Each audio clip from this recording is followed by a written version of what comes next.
नमस्कार, स्वागत है आपका एक नई कहानी में। आज की कहानी धनतेरस के पर्व पर आधारित है। बाजारों में खरीदारी का माहौल है। लोग अपने घर के बर्तनों से लेकर सोने चांदी के आभूषण, मिठाइयाँ, फल सबकी खरीदारी में लगे हुए हैं। लेकिन आज हम आपको बताने वाले हैं धनतेरस की कहानी किन भगवान से जुड़ी हुई है और धनतेरस के मनाने के पीछे की वजह क्या है। इस दिन क्या क्या वस्तुएं खरीदनी चाहिए और क्या नहीं खरीदना चाहिए। कहानी को बड़े ही ध्यान पूर्वक पूरा सुनिएगा। कहानी पूरा सुनने के बाद अंत में हम आपसे एक सवाल पूछेंगे। अगर आपने कहानी को बड़े ही ध्यान पूर्वक पूरा सुना होगा तो आप यूं ही झट से जवाब दे देंगे। चलो, धनतेरस का पर्व कार्तिक मास के कृष्ण पक्ष की त्रयोदशी तिथि को मनाया जाता है। शास्त्रों के अनुसार इस तिथि को समुद्र मंथन के समय भगवान धन्वंतरी अमृत कलश लेकर प्रकट हुए थे। इस वजह से इस तिथि को धनतेरस या धन त्रयोदशी तिथि के नाम से ही जाना जाता है। भगवान धन्वंतरी के अलावा इस दिन माता लक्ष्मी जी, धन के देवता कुबेर और मृत्यु के देवता यमराज जी की पूजा भी होती है। इस दिन से दिवाली का पर्व शुरू हो जाता है। भारतीय संस्कृति में स्वास्थ्य को भी सबसे बड़ा धन माना गया है और इस दिन को राष्ट्रीय आयुर्वेद दिवस के रूप में भी मनाया जाता है। मान्यता है कि भगवान धन्वंतरी को भगवान विष्णु का अंश माना जाता है और इन्होंने ही संसार में चिकित्सा विज्ञान का प्रचार और प्रसार किया था। इस दिन घर के द्वार पर तेरस दीपक जलाने की प्रथा है। धनतेरस दो शब्दों से मिलकर बना हुआ है। पहला है धन और दूसरा है तेरस, जिसका अर्थ होता है धन का 13 गुना। भगवान धन्वंतरी के प्रकट होने के कारण इस दिन को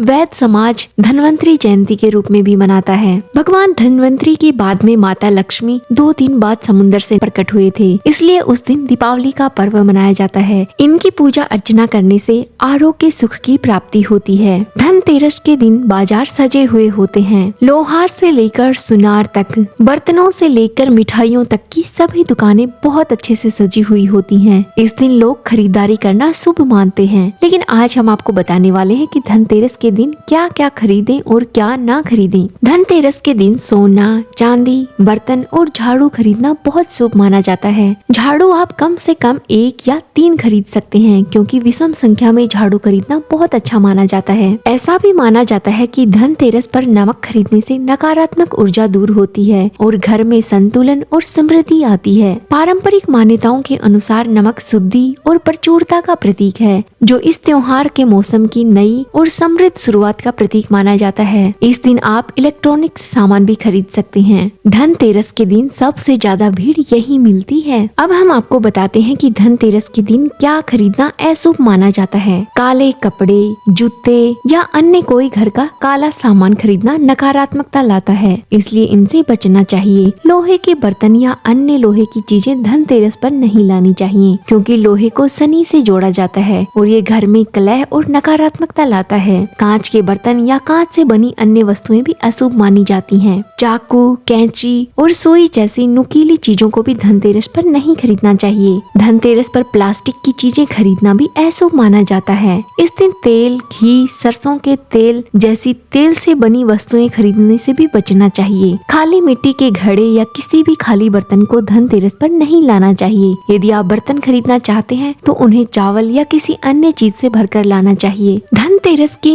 हिंदू धर्म में बहुत मान्यता है। इस दिन बाजारों में एक अलग सी ही रौनक होती है। ये त्योहार दीपावली के त्योहार की शुरुआत करता है।